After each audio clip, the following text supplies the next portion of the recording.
All right, guys, make sure you have your notebook out and you are copying along with these notes. When you're done, you're going to take a picture. You'll upload this photo into your class notebook. Go to the class notes section of the OneNote tab and upload this photo. Title this page, Newton's Laws of Motion and FBD for Free Body Diagram. Let's get started. Newton's first law of motion states this: all objects have mass, and this mass causes them to resist a change in their velocity. This is known as inertia. All objects have inertia. So from Newton's perspective, an object traveling at 0 meters per second is going to stay that way. Likewise, an object traveling at 5 meters per second is going to stay that way unless something pushes it, pulls it, or forces it to change its velocity. The reason an object like, I don't know, a hockey puck on an air hockey table, when you flick that object or you push the air hockey puck, you apply a force to it. So you push the object and it accelerates from 0, and let's say it gets up to 5 meters per second. The reason the air hockey puck would come to a stop is because the air hockey table isn't perfectly frictionless. There is friction that forces the object to stop traveling at a constant speed, and it accelerates the object back to 0 meters per second. If you could make an infinitely long air hockey table and it's perfectly frictionless, if you were to flick that air hockey puck, it would travel on forever at 5 meters per second. And that is due to Newton's first law. It's because that object has inertia, will resist a change in its velocity. The second law of motion states that for an object to change its velocity, a net force must act on it, a net force. So this is also, this can be defined using this equation. F net is equal to m times a. The F net is this unbalanced force acting on the object. It has units of Newton, capital N. The mass, it has SI unit kilogram. The acceleration has the SI unit meters per second squared. And so the Newton, this is the derived unit, if you guys remember from topic 1. The derived unit of Newton is made up of these fundamental units, the kilogram, meter times a second to the negative 2. Kilogram, meter per second squared, these are the fundamental units. Fundamental. Okay. The third law of motion states that forces come in pairs. Maybe you've heard of it. For every action, there is an equal and opposite reaction. So let's use these laws to analyze a situation here where we have a block, and I want you to draw this block. And let's say it is traveling at a constant 5 meters per second. This object has some speed. This block, draw it on a table, and note that this object is traveling at a constant 5 meters per second squared. Sorry, 5 meters per second.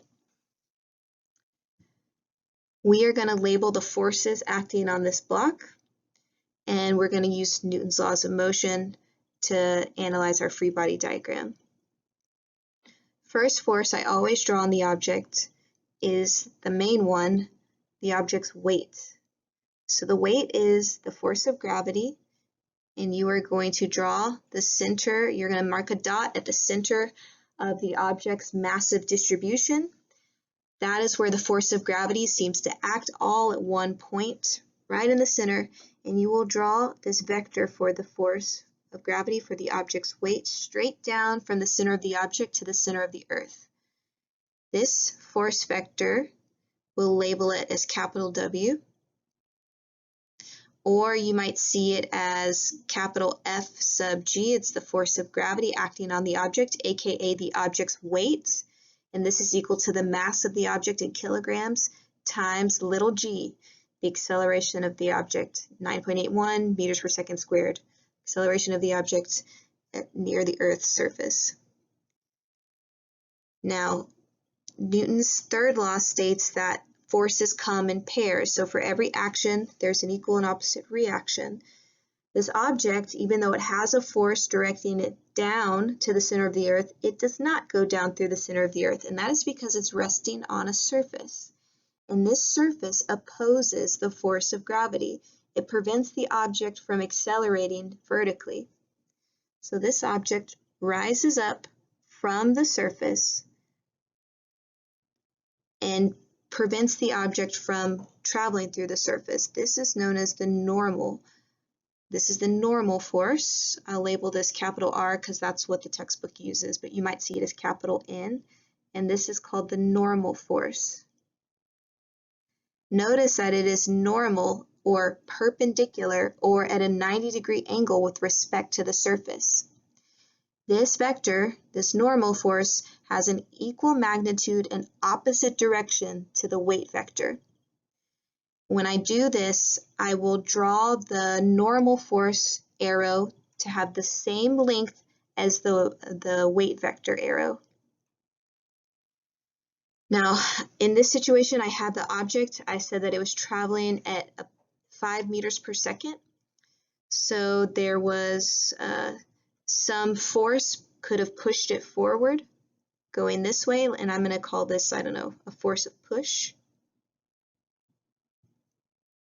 So some push force initially got the object up to, or maybe it's a pull force, push or pull, has the object traveling to the right, and if this force was unbalanced, the object would be accelerating. So for this object not to be accelerating, there must be a counteracting force, and this is the force of friction, F sub F. And I should make this vector the same length, the opposite direction as the force of push or pull. This force of friction always opposes the direction of the object's motion if the surface has friction. There are two types of friction. There is static friction,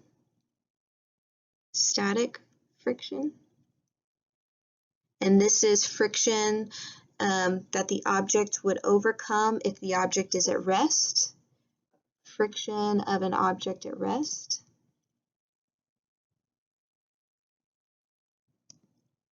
And then there is dynamic friction or kinetic friction.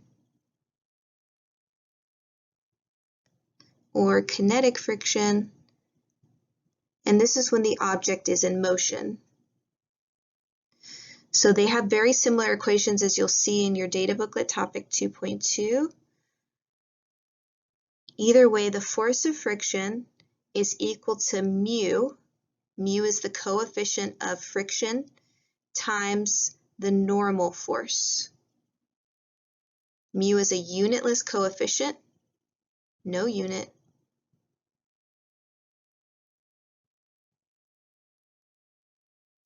And what you often find is that the force of friction for the static case is much greater than the force of friction for when the object is in motion. And this should make sense.